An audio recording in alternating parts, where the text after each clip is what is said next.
राधे राधे भक्तों, जय श्री कृष्णा, जय श्री राधे। लक्ष्मीपति श्री विष्णु भगवान की जय। जय श्री कृष्णा। ओम नमो भगवते वासुदेवाय नमः। प्रिय भक्तगणों, आज चैत्र माह कृष्ण पक्ष की एकादशी तिथि है। आज आप पाप मोचनी एकादशी का व्रत करेंगे। पाप मोचनी अर्थात पापों का नाश करने वाली एकादशी। कुछ स्थानों पर आप इसे पाप मोचनी 11 भी कहते हैं। पद्म पुराण के अनुसार जो मनुष्य इस एकादशी का व्रत करता है, इनकी कथाओं को सुनता है, उनके जाने अनजाने में किए गए सभी पाप नष्ट हो जाते हैं। व्यक्ति के सभी प्रकार की मनोकामनाएं पूर्ण होती है। सहस्त्र गोदान के बराबर पुण्य की प्राप्ति होती है। साधक को इस जन्म के साथ साथ पिछले जन्मों के पापों से भी मुक्ति मिलती है।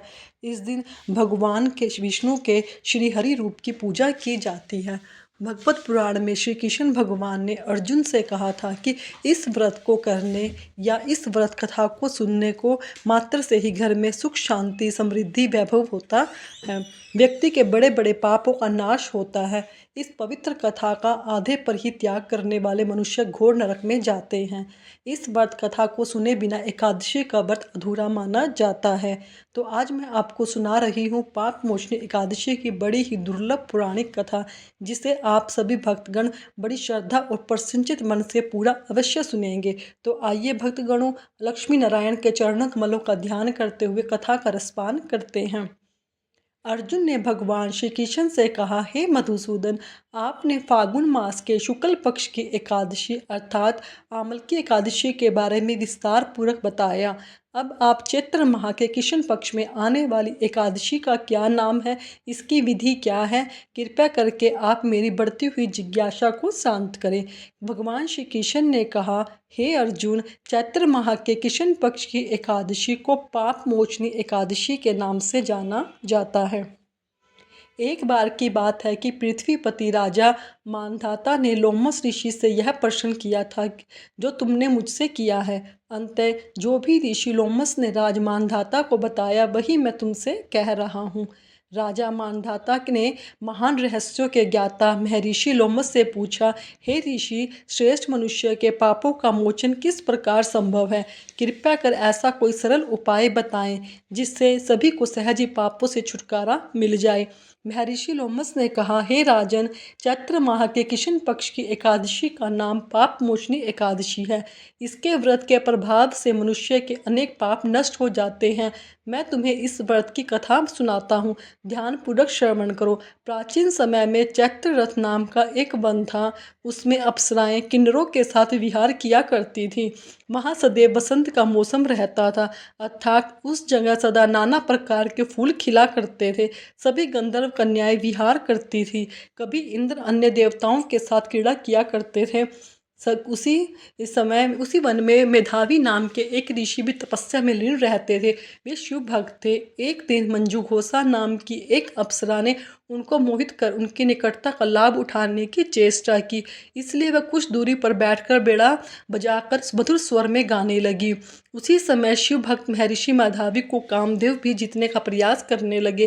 कामदेव ने उस सुंदर अप्सरा को धनुष बाण कटाक्ष को उनकी प्रत बन गई। उनके नेत्रों से मंजू घोषा अप्सरा का सेनापति बनाया। इस तरह कामदेव अपने शत्रु को जीतने को तैयार हुआ।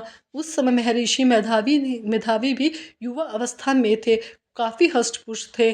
उन्होंने यज्ञ पवित्र अतः दंड धारण कर रखा था, दूसरे कामदेव के समान प्रतीत हो रहे थे।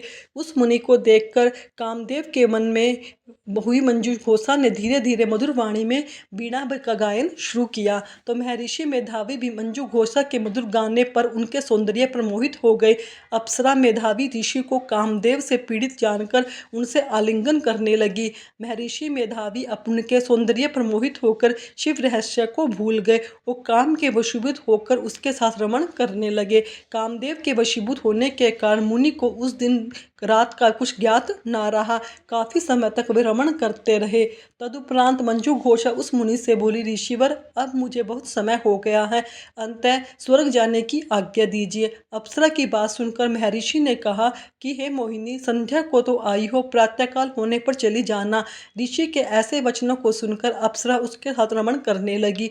इसी प्रकार दोनों के साथ साथ बहुत समय बीत गया। मंजू घोषा ने एक दिन फिर से ऋषि से कहा कि विप्र, आप मुझे स्वर्ग जाने की आज्ञा दीजिए। मुनि ने इस बार वही कहा कि रूपवती, अभी ज़्यादा समय व्यतीत नहीं हुआ है, कुछ समय और ठहरो। मुनि की बात सुनकर अप्सरा ने कहा, ऋषिवर, आपकी रात तो बहुत लंबी है, आप स्वयं ही सोचिए कि मुझे आपके पास आए कितना समय हो गया है, अब और ज़्यादा समय तक ठहरना उचित नहीं है। अप्सरा की बात सुनकर ऋषु को समय का बोध हुआ। वह गंभीरतापूर्वक विचार करने लगा।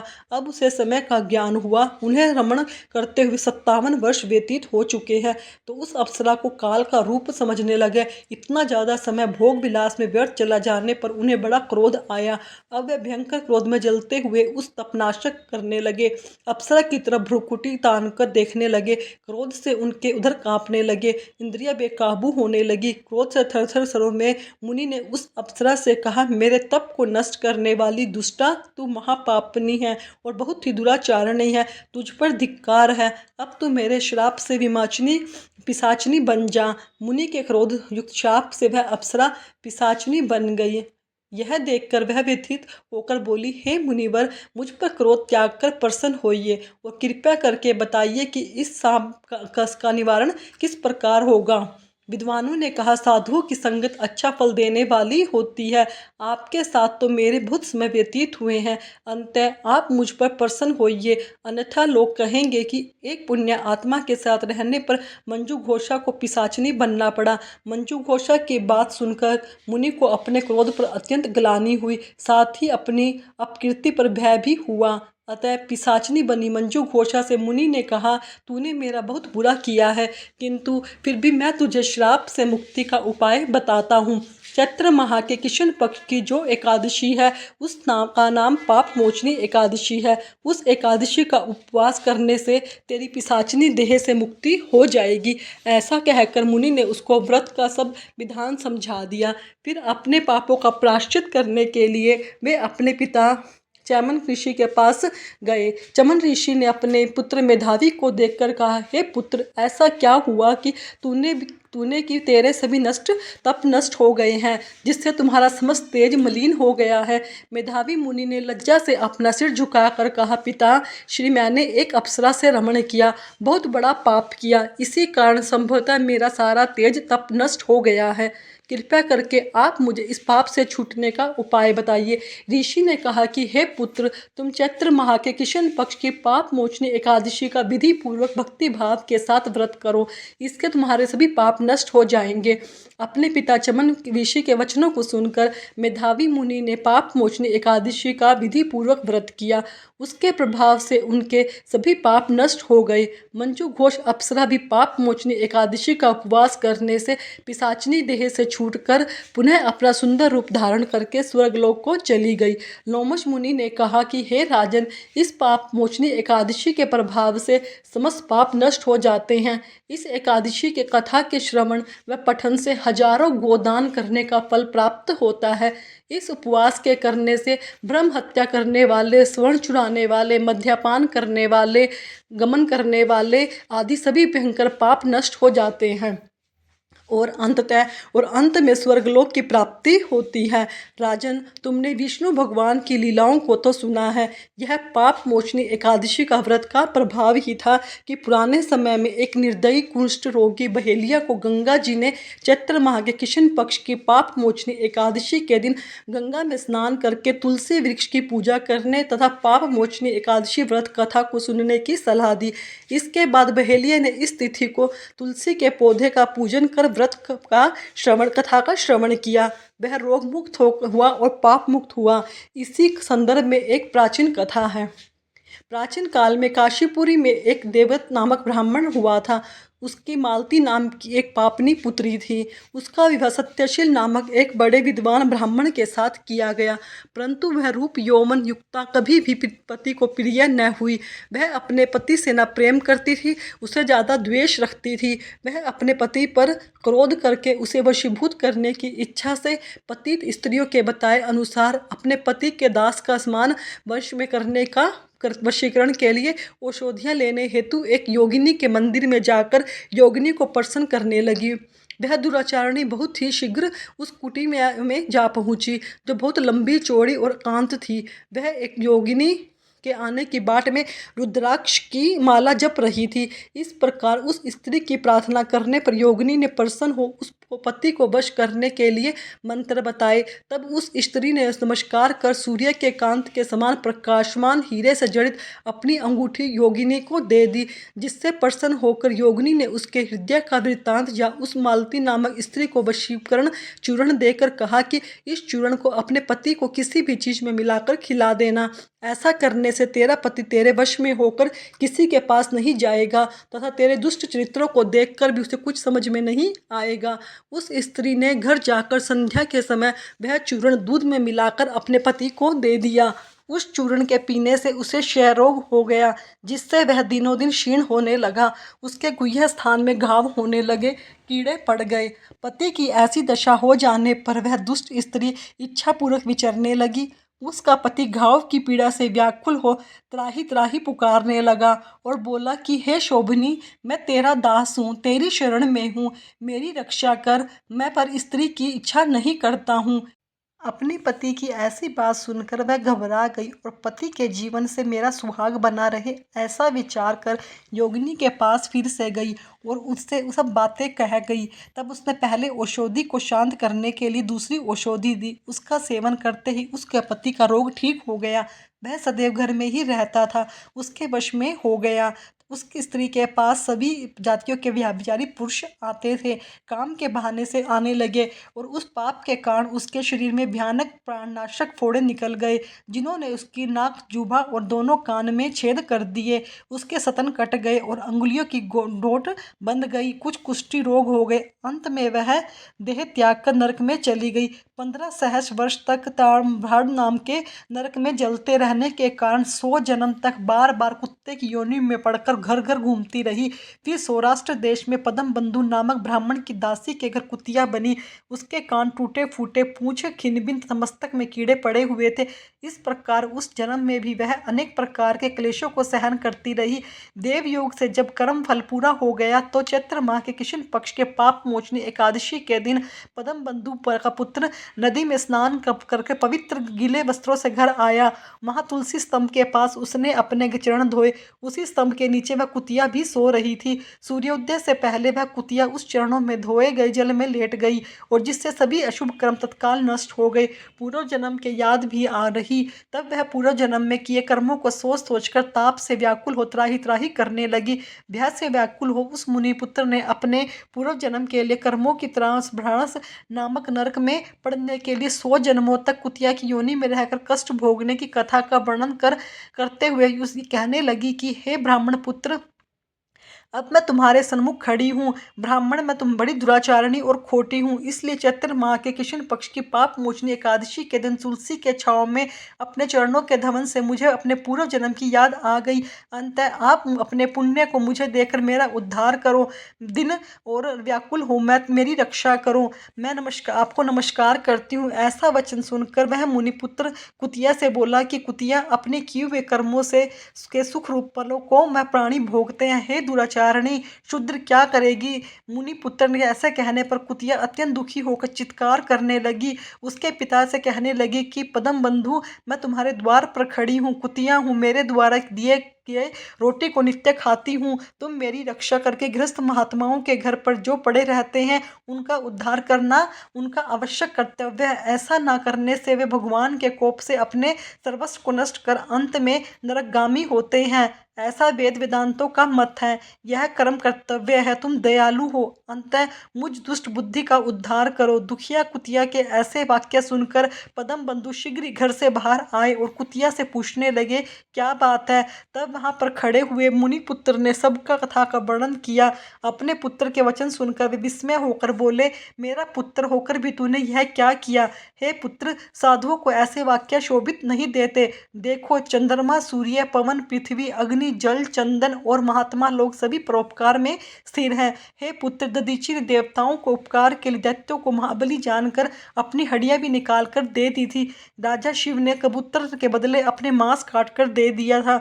जीवित विद्वान नामक राजा ने भी महात्मा गरुड़ के लिए अपने जीवन का त्याग कर दिया था। विद्वान ब्राह्मण तो सदा दया ही करते हैं। जैसे मेघ शुभ तथा अशुभ दोनों ही जगहों पर बराबर पानी बरसाता है तथा चंद्रमा चंडाल के घर में भी प्रकाश करता है, उसी प्रकार बार बार प्रार्थना करती हुई उस कुतिया के दुख को मैं अपने पुण्य के प्रभाव से दूर करूंगा। हे नारद, इस प्रकार पुत्र को समझाकर सोमपुत्र पद्मबंधु ने कुतिया से कहा कि कुतिया, मैं तेरे निमित्त एकादशी के दिन किया हुआ पुण्य तुम्हें देता हूँ। तू अब अपने सब पापों से छूटकर विष्णु लोक को जा। पद्मबंधु के इतना कहते ही हे नारद, वह कुतिया अपने जीर्ण शरीर को त्याग कर दिव्य आभूषण पहनकर 100 सूर्य के समान प्रभावशाली सावित्री होकर ब्राह्मण से आज्ञा मांगकर दसों दिशाओं में प्रकाश करती हुई चली गई। फिर स्वर्ग में अनेक प्रकार के महाभोगों को भोग कर नर नारायण के अनुग्रह के चैत्र कृष्ण एकादशी के प्रभाव से उर्वशी नामक श्रेष्ठ अंगों वाली देवताओं की प्रिय अप्सरा बनी, जिसे योगी जन योग द्वारा प्राप्त करते हैं। ऐसे इस महान कथा को सुनने से सभी भक्तगणों का कल्याण होता है तथा उनका यश दिनों दिन बढ़ता है। तो एक बार प्रेम से बोलिए श्री शालिग्राम भगवान की जय। ओम नमो भगवते वासुदेवाय।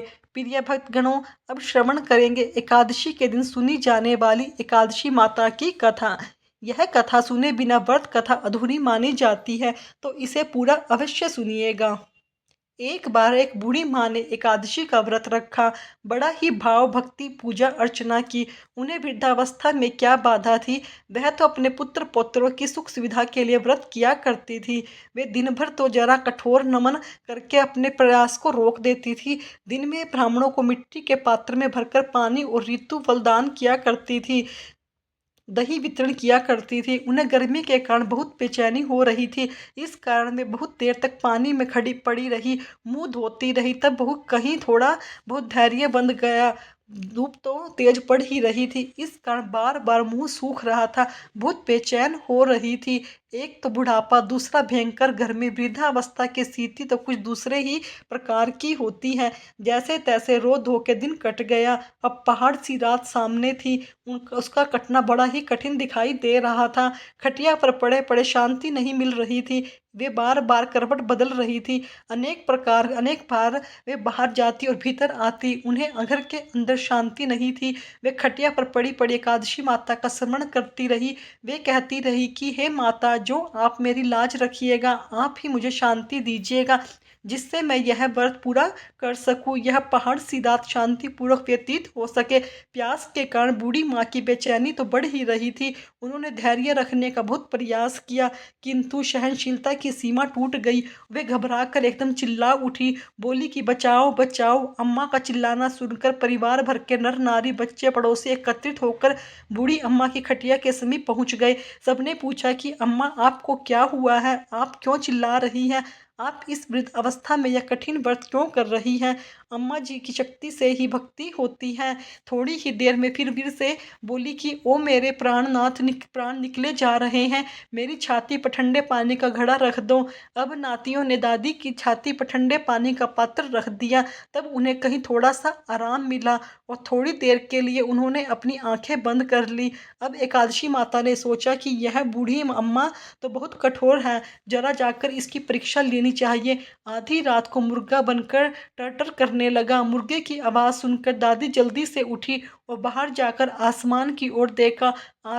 किंतु आसमान में कहीं तो प्रातःकालीन तारा नजर नहीं आया। सोचने लगी, यह मुर्गा कैसे क्यों बोल रहा है। उन्हें प्यास तो लग रही थी, थोड़ा बहुत उनका मन भी विचलित हो गया। अंततः उन्होंने दृढ़ निश्चय कर लिया कि मैं अब व्रत को पूर्ण करके ही छोड़ूंगी, चाहे भले ही मेरे प्राण क्यों न निकल जाएं। यह सोचकर वे फिर से खटिया पर शिथिल होकर लेट गई।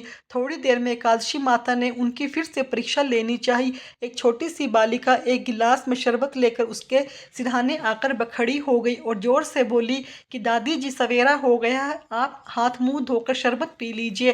पहले तो शरबत का गिलास देखकर उसका मन चंचल उठा, किंतु अचानक व्रत का स्मरण हो आया और उसने सोचा कि किसी भी प्रकार से अभी शरबत नहीं पिया जा सकता और वे शांतिपूर्वक अपनी खटिया पर लेट गई। थोड़ी ही देर में उन्हें ऐसा लगा जैसे किसी ने उन्हें पानी के कुएं में पलट दिया हो। वे बड़ी देर तक हाथ पैर चलाती रही, किंतु उन्होंने अपने मुंह से एक बूंद भी पानी जाने नहीं दिया। वे दृढ़तापूर्वक अपना व्रत का पालन करती रही। थोड़ी देर में ना जाने कहाँ से सामने आग जलने लगी, जिससे भारी गर्मी बढ़ने लगी। प्यास के कारण प्राण निकलने लगे, किंतु बूढ़ी अम्मा का कुछ भी नहीं बिगाड़ पाया। वे जहाँ भी तरह मुस्कुराती हुई बैठी रही। थोड़ी ही देर में बाहर प्रकाश दिखाई देने लगा। ऐसा लगा जैसे सवेरा हो गया। बूढ़ी अम्मा ने जब बाहर निकलकर देखा तो समझ गई अभी सवेरा होने में 3-4 घंटे की देरी है। यह जानकर वे शांतिपूर्वक इधर उधर घूमने लगी। फिर एकादशी माता की यह बात अच्छी तरह से समझ गई कि यह बूढ़ी अम्मा किसी भी प्रकार से अपने व्रत को पूरा करेगी, टालेगी नहीं। वे उनके सत्य व्रत को अच्छी तरह से समझ गई। अब सवेरा होते ही बूढ़ी माता ने स्नान किया, भगवान का पूजन पाठ किया, एकादशी की कथा सुनी, ब्राह्मणों को भोजन दक्षिणा देकर भोजन कराया। तब कहीं उन्होंने व्रत का पारण करके जल ग्रहण किया। कन्या को भोज कराने के बाद अम्मा ने स्वयं भोजन किया। उस श्रेष्ठ व्रत के प्रभाव से बूढ़ी अम्मा की आयु में वृद्धि हो गई। उनका घर परिवार हरा भरा हो गया। अब उनको कोई अभाव ना रहा। वे हर तरह के सुख साधनों से संपन्न हो गई। नाती नातिन से उनका पूरा घर भर गया। उसी दिन से 12 महीने की एकादशी का व्रत करने लगी। एकादशी माता के व्रत के प्रभाव से इस संसार में हर प्रकार के सुख भोग कर अंत में वैकुंठ धाम को चली गई। जैसे एकादशी माता ने बूढ़ी माता और उनके परिवार को हरा भरा किया, ऐसे ही एकादशी माता हम सभी की मनोकामनाओं को पूर्ण करिए। श्री लक्ष्मी नारायण भगवान की जय। प्रिय भक्तगणों, अगर आपको मेरी सुनाई गई कथा अच्छी लगी तो मेरे चैनल को सब्सक्राइब करें, वीडियो को लाइक करें, कमेंट में राधे राधे अवश्य लिखें। धन्यवाद भक्तों।